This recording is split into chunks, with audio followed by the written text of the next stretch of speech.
Now it is game 2, Enter versus Morph here at the Royal Sea Cup, coming in from Epulze. This has been definitely a little bit more lopsided, but my name is Getting Queued. This is the Hound as we will be casting this second game here, and I want some of your thoughts, Hound, as we are moving to the next map on Haven. Attackers going to be Enter, while Morph is going to be on the defending side. All right, Haven is going to be a very strong attacker-heavy map. We did see that Ascent was a very revealing map indeed for the side of Morph. We did give a slight little favorite towards Enter to win this out. However, Morph has shown that the Indonesian team of Morph is just a force to be reckoned with. So for all of you Indonesian viewers out there, Indonesia boleh for sure. Definitely. And we do see that with the precedence that has been set 13-7 in the previous round, with the Killjoy being such a annoying nuisance for members of Enter, not only to set up pushes, but also to deter pushes on the retake phase. Yep. We do see that Morph is actually working it in a way that doesn't allow members of Enter to play the game the way that they would like. Yeah. And I believe that that disruptive playstyle that puts you out of your comfort zone on the opposing team is definitely going to be very, very beneficial to the team that's able to basically execute it with efficiency. However, with Haven being very attacker centric, and there's a lot of room for rotations and mid control being a big part of Haven, I do believe that this is going to be very revealing to see how these teams are going to be adjusting to the playstyles, how they're going to be playing it, because we do see that the first 3 to 4 rounds are very important for any team to actually get a semblance of a lead. Yeah, but they're going to be duking it out here on Haven. Let's see what everybody is going to be bringing to the table. Starting off with Morph, let's look at their composition with a Jet, Omen, Cypher, Sova, as well as Breach, followed up by Enter with their own Omen, Cypher, Jet, Sova, and Raze. Well, I think it's pretty much even across the board in terms of agent pickups here, with the exception of the Raze and the Breach for Morph and Enter respectively, for Enter and Morph respectively. So we do see that flashes are going to be a very strong part of the kit for members of Morph. They will be able to set up the flashpoints, as well as the Rolling Thunder is going to be a strong one. We did see their fault line is going to go over towards Senho Chick, as he is trying his best to basically hold on to it.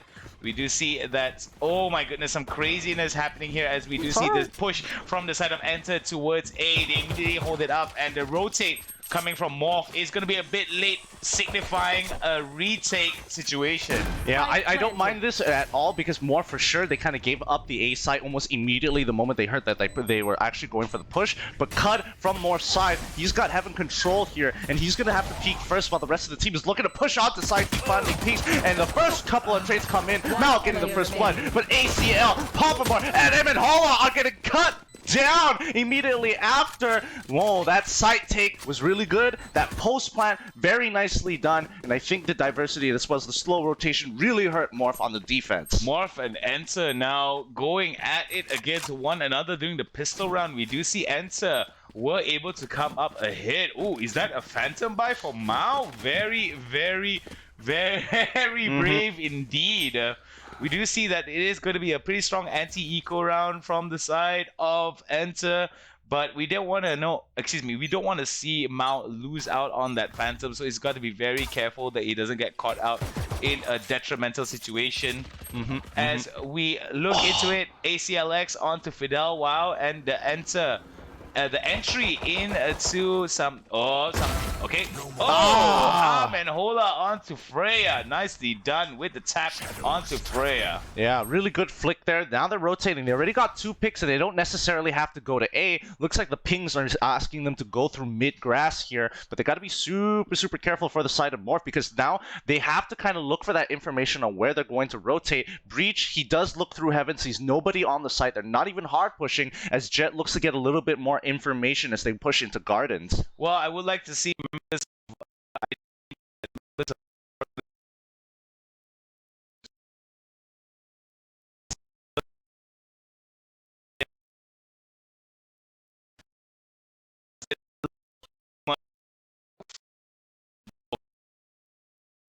Beautiful flick, but now they got the spike onto C. This is going to be a real easy site to defend, especially since their Cypher is still alive. They have the tripwires. They just have to watch through garage side and as well as spawn, leaving the last two members, Jet and Breach. They got to make something happen, or they could just give up this round, save for themselves, and hopefully look for those exit frags. I do like the fact that they were able to go for the plant onto C for C long.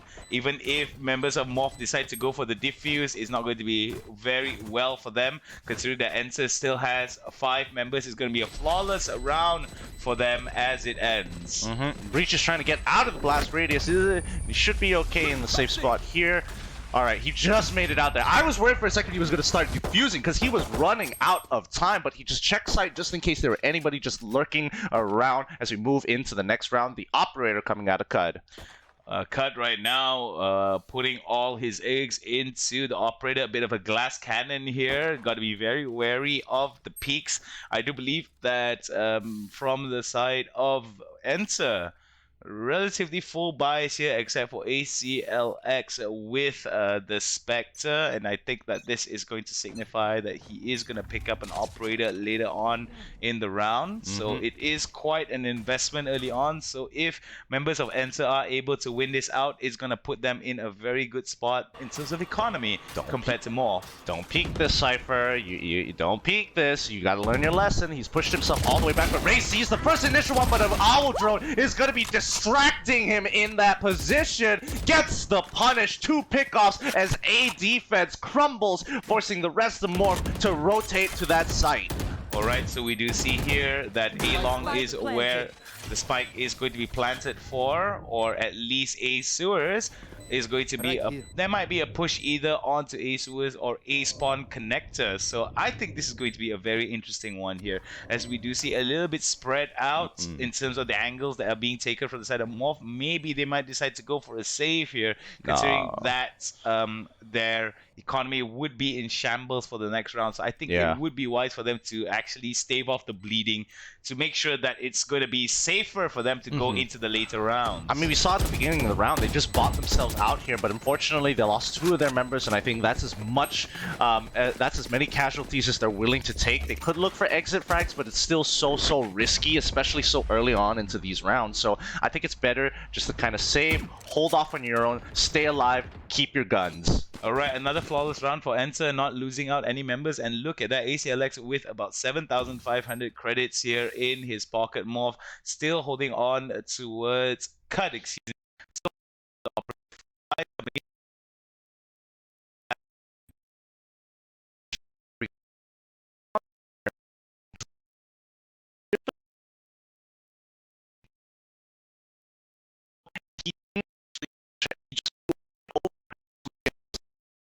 So really nice play coming in from NTER. Let's see if they can pull it off one more time. Get rid of the recon drone. Be very careful of that smoke, Fat Penguin. Alright, so we do see Fat Penguin now putting down the smoke. I think that's going to be a wise choice to slow down the push. We do see there's going to be a push for Amenhola onto A sewer. A bit of exchanges there, not going to be able to hit that much or put any members of any members of Morph down for the count. But we do see a re-rotate here. I think this is going to be a very wise choice from the side of NTER. They will consider moving towards C, forcing the rotate as 3 members from the side of Morph are onto A. Yeah, and I think Jet at this point, even though she's like switching between sides, she really needs to kind of pick her fights, pick exactly where she needs to be as she watches the doors towards window. Breach is going to be buying some time. They need to rotate fast. He finds the first initial pick. One more flashpoint. Does it hit? No, it doesn't. Popo main gets traded off. Breach goes down, and Jet blocking line of sight, but unfortunately, she takes a more aggressive approach and gets punished for it. Very nicely done there from Cud to be able to get the kill. However, Senhochik will be able to get him down for the count. Seems that it is going to be another plant for C long, if I'm not mistaken, or at least C garage. But we do see Amenhola from the side will be able to take down Fat Penguin as well. Fidel takes down Senhochik as we do see a 2v1 fight here between Amenhola and 2 surviving members of Morph. It's going to be the diffuse here. No more flawless rounds for NTER as we do see a the first win for the side of Morph. Morph, really good double peek on that on the garage for the final guy, ensuring that they don't lose anybody in the process and they have enough firepower firepower to gun him down. No trades overall, but it's looking good. Morph finally winning this round. Their eco is starting to get a little bit healthier. However, they're still not out of that red zone yet. Okay, so let's take a look at how Morph as well as NTER are going to be playing out this round. Another operator pickup for Cut still in play, and he's not going to be so glass cannon, so that's something to look forward to. We'll be able to survive it a little bit longer. ACLX as well as the gang of NTER now, Vandals and Phantoms across the board. So we do see that it is going to be very, very interesting to see how members of NTER are going to be playing it out. Maybe it's going to be an A push from A long and A sewers, but I think considering that the utility is going to be quite well spent onto A, they might actually consider a rotate. But we do see that one lurking member from the side of NTER now heading towards mid side where double doors and B doors are. Yeah, I think overall they're just like kind of holding their area. They see the utility being used. He's now starting to rotate back onto A. A side, they're willing to give it up, and Morph, they don't mind them letting them into the site to fight for the retake because so many times they got picked off trying to defend the entrances. They're trying to adapt, trying to find a new way to punish them. As now Cypher now is going to get smoked smoked from heaven. He has no vision, but now he's getting the kills once it goes down through the smoke as well. They're going to be pushing through. Cut. He's got to be careful. That cage is going to give away an audio cue. And aftershock, can he land a first hit? Yes, he does. One more kill would be enough as the flash comes through, securing that kill. Morph takes the round. Cut right now, Morph right now, 2 rounds in a row to take it away from NTER, and it was crescendoed by Cut and that very aggressive very aggressive push. We did try to see her actually tailwind and jump up high to try to get that over the roof shots. However, very cheeky indeed, but not enough of charges, so he's gonna have to consider moving out from that. The updraft as well as the tailwinds are definitely something that can be very, very sneaky in terms of setting up some of these angles. However, we do see their operator shots coming in from the side of Morph here, not wanting. Must be Cut there, trying to stop the push onto mid. It's going to come out through double doors. Got to be very careful that it doesn't get picked out from the side of Senhochik. I mean, I like it. Morph are getting a little bit more aggressive, but after they get aggressive, they like to pull back almost instantly. They are full committing towards this A push here. Both sides looking to hold on strong. Sova got to deal with some smokes, while Freya from Heaven's side hasn't been smoked out just yet. Well, we do see Cut as well as 2 other members from the side of Morph are going to be helter-skelter moving towards A, excuse me, where all of the action is going to be. A spawn connector here could be where most of the majority of the action could be. Freya will be able to take down Senhochik very, very convincingly, as we do see that it could be A tower, or Heaven, excuse me, where it's going to be some hold being practiced. Excuse me, A hell. Yep, and there we go. The aftershock comes on through. Nobody's pushing to the side, but Hunter's Fury is going to try and pick it up, but Freya is able to pick up those kills as they spill into the side really nicely up from Heaven's side. Looking real good. Freya drops down, takes out that Hunter, and secures the round as they spill in for the retake. Well, it's going to be 3-4-3 at the end of round number 6. As we head to round number 7, it's going to be our lucky stars to see that it's going to be a very competitive game between Morph and NTER, both of them right now. Very much even across the board in terms of score as well as economy, but it is going to be slightly in favor for the side of Morph, as Senhochik will only be able to pick up the Spectre in this round, and a bit of a paper cannon pickup here for Mao, considering that he only has light armor moving forward. I mean, that was just a huge play coming in from Morph. I mean, Freya, he dropped down from Heaven to ensure that kill and stop the Hunter's Fury from allowing his team from getting into the site through the connectors to spawn. But it's a tough matchup overall. Let's just see how they pull off, as, you know, they're slowly doing it again. NTER, they've done this so many times already that I think Morph have really started to adapt in this 7th round.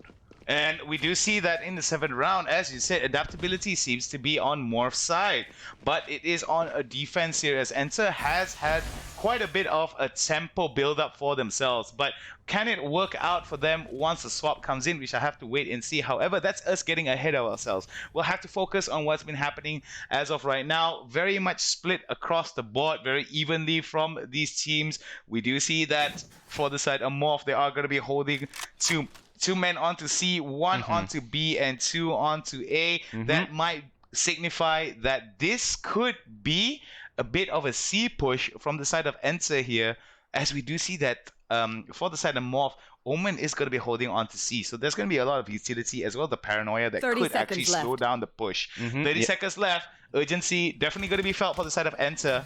Yeah, Omen, he's already going to try and stop the initial push, the tailwind coming through. He's got to be careful of the jet, but unfortunately, he's going to be taken out almost instantaneously as the team rotates through it towards garage side, and spawn. It's going to be difficult here. They've been spotted out by Cypher's ultimate as well. Positions locked, Jet walking, making sure that there are no flankers on their side as they look to try and retake this side, but this is going to be so difficult as they're going jumping like flies one by one as NTER looking to hold strong, pushing through the smoke and gunning them down. Sees all three members, and that's going to be it for Morph. Very unfortunate indeed here for the side of NTER, as we do see that it was actually for the side of Morph, it was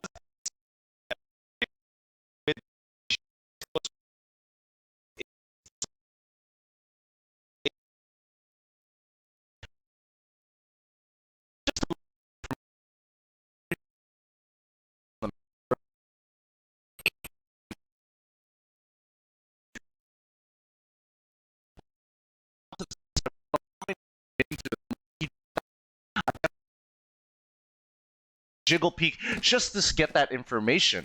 Well, I believe that for the side of NTER, for the side of Morph, there was a little bit of a communication error there, considering the amount of utilities that was spent. But Senhochik will be able to open on to Famous here, and it seems that advantages are going to be in favor of Morph. However, that advantage has been nipped in the bud, considering that Fat Penguin will be able to get a kill of his own, a frag of his own, onto NTER. Yeah. 4v4 fight here, as we do see Freya right now may actually be in a very particularly beautiful situation, as he will be able to take down 2 before ACLX takes him down for the count. It's going to be a 2v3 with Morph with the man advantage, but nope, ACLX says nope, you're not going to get any more advantages here, as Spike has been picked up from the side of NTER. They're going to be actually rotating here. Very interesting choice of words, interesting choice here. B, I think C would have been better here. C would have been a lot better, but it is what it is.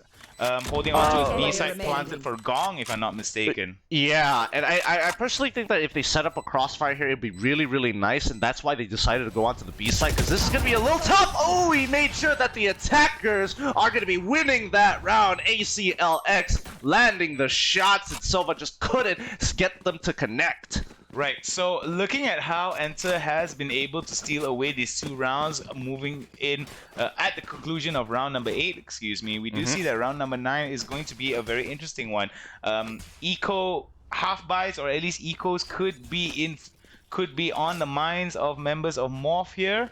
Considering that Fat Penguin as well as Famous already have picked up weapons here, there might be a bit of dispute here between the team members as to maybe they want to be saving it out, or maybe do they want to buy this and try to make it work. Because looking at what we have to offer, from what they have to offer towards NTER has a full kit.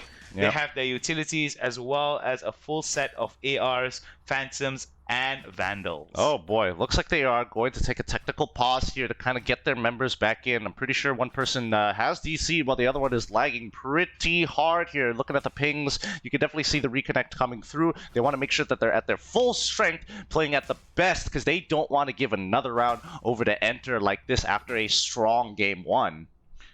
Alright, so we've been told that it is going to be a technical pause due to connection issues. We do hope that that is not going to stifle your viewing pleasure, Well, your viewing pleasure, yeah. Yeah, that's true. That is true. Your viewing pleasure. I think you You were looking for. dirty-minded I person, was you. thinking. I was thinking you were gonna say experience, and the fact that you said pleasure, I was like, darn it, couldn't predict it off the top of my head.